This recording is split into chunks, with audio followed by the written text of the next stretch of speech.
Hello, and welcome back to the channel. As most of you know, I'm Topher, and for those of you who don't know and just randomly decided to click on my video, welcome to the channel. I'm Topher, thank you for stopping by. Or I'm my alter ego, Miss Vanity Scarlet. I have a gig later tonight, got done getting ready a little bit early, so I figured why not do a couple reactions.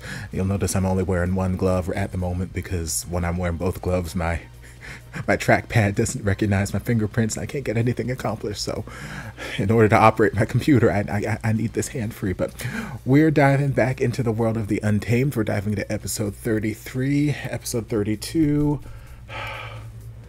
Unfortunately, we lost Zhan, which I already knew it was going to happen, but still, it's sad nonetheless. And yeah, now we're going to have to deal with that aftermath and see where things are going. We're almost out of the flashback, I believe, so we should be jumping into present day sometime within the next few episodes. So I'm excited to get back to that and just see where that storyline is going to take us. But yeah, as always, if you'd like early access to these reactions, you can join us over on Patreon. The link is down in the description. You don't have to, but you're more than welcome to if you want to.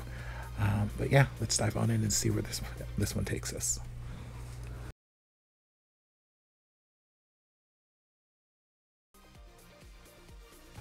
Okay, well, we have officially made it out of flashback territory. We are back in the present day where the series started. And yeah, like I was saying in the beginning parts of the episode when we were basically reenacting the battle that we saw in episode 1 at the very beginning, even though we already saw all of that happen, we already saw all of those deaths take place, them fighting over this talisman, floating through the air, this, that, and the other. After going through the last 32 episodes, well, I guess technically we flash back in like episode 3, so like 29 episodes, however, 29, 30 episodes of flashback. After going through all of that and seeing what led us to get to this point, like, it hurts even more. It hurts even more to see Wuxia. And like from the very first episode, first time we saw that flashback, I'm pretty sure without any sort of context, I may have mentioned, like, I can clearly see like these people out here cursing him and saying he's the worst person in the world, he's this Ying patriarch, blah blah blah blah blah, and death to him. And but like I could see it, like that look in his eyes as he was surveying the battlefield and seeing all the death and carnage and everybody just going after this talisman and just everyone's just the corruption in that universe. You could see, even without me knowing the full scope of what happened, how we got to this point, like I could see in his eyes that he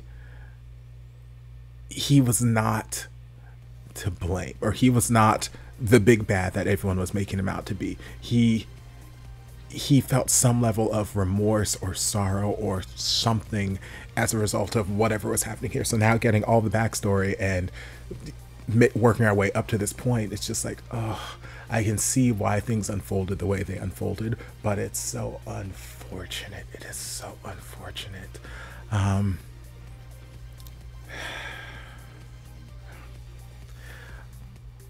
Yeah, it's just terribly unfortunate. Because again, I've said it so many times over the last couple episodes, the good people in this series keep getting the fates that they don't deserve. They keep meeting untimely demises. My sweet cinnamon roll, his sister, Zhan, Wuxia. Like, yes, Wuxia was not an innocent person by any way, shape, or form, but he didn't deserve all of this that was coming to him, or that came to him. So by the end there,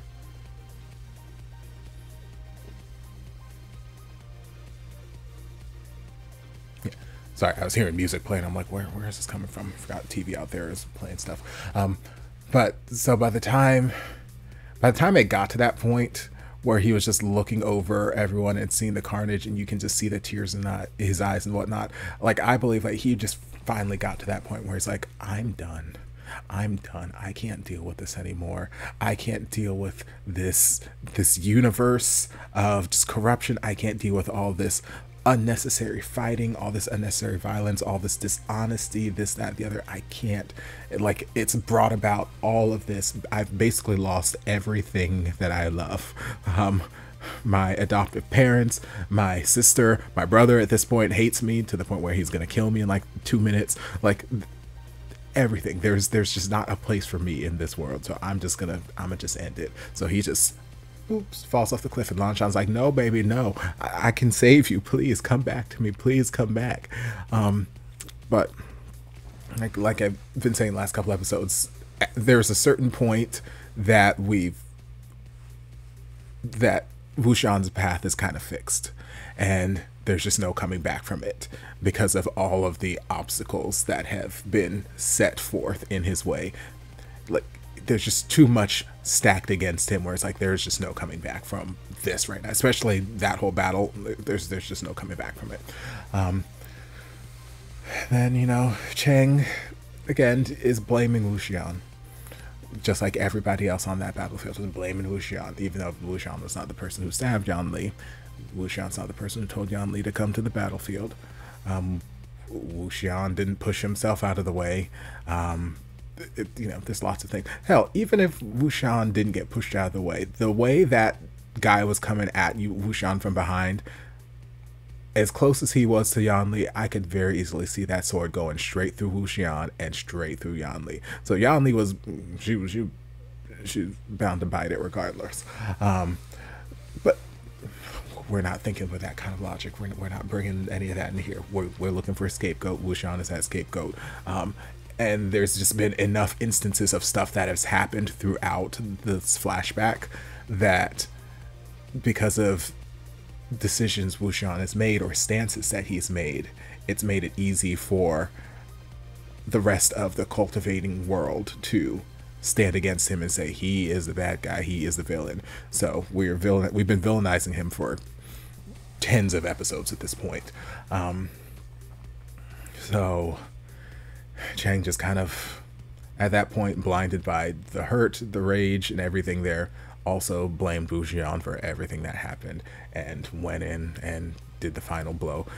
Granted, he didn't stab him, but he did stab the rock, which caused the mountain to break off, and Lan Zhan was going to go down with him too, so Wuxian just flung his arm off and just voluntarily fell to his doom. But we don't know where he went. His body was never recovered. He even says last 16 years, I have no idea where the hell I was. So that tells me that, paired with some of the things that he and Lan Zhan were talking about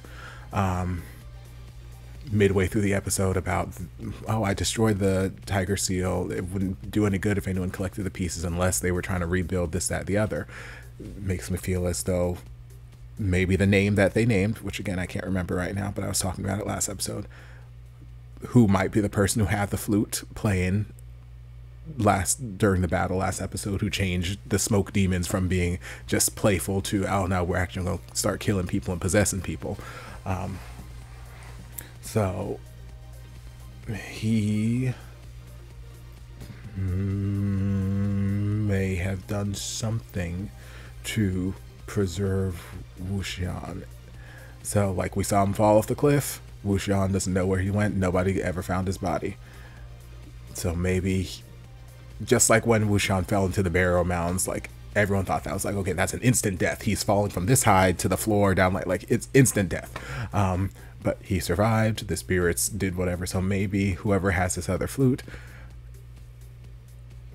did some sort of magic to catch, cradle, and, I don't know, comatose his ass or something.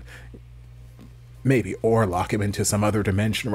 Who knows? Who knows? We'll get answers when we get answers. But I feel like it might have had some hand to play in the reason why Wuxian's just essence disappeared from the world, and why it's come back at this particular point, why he got summoned to now, when all of these other things that we've already seen in the flashback are coming back into the picture at the same time. So it's like, why is this happening? What pieces are we trying to assemble?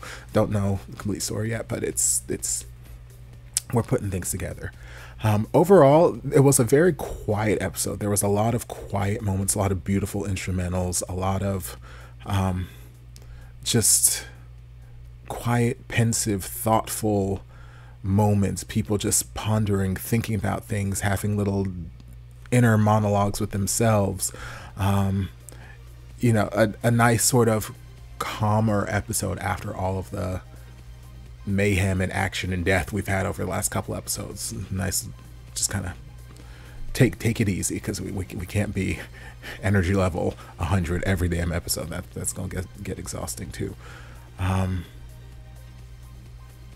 yeah, I'm excited to just see where we go with the next, I think there's a total of 50 episodes in this series, so where we go with the next 17 episodes or so. But I hope you guys enjoyed this reaction. If you did, don't forget to like, comment, subscribe, share, turn on notifications to be notified when all of my shenanigans get posted. If there's anything else you'd like me to react to, be sure to leave it down in the comments. I'll get to it as soon as I possibly can. If you'd like to support the channel in other ways, you're more than welcome to join us over on Patreon. You don't have to, but you're more than welcome to if you want to. And I'll see you guys in my next video. Love ya. Mwah.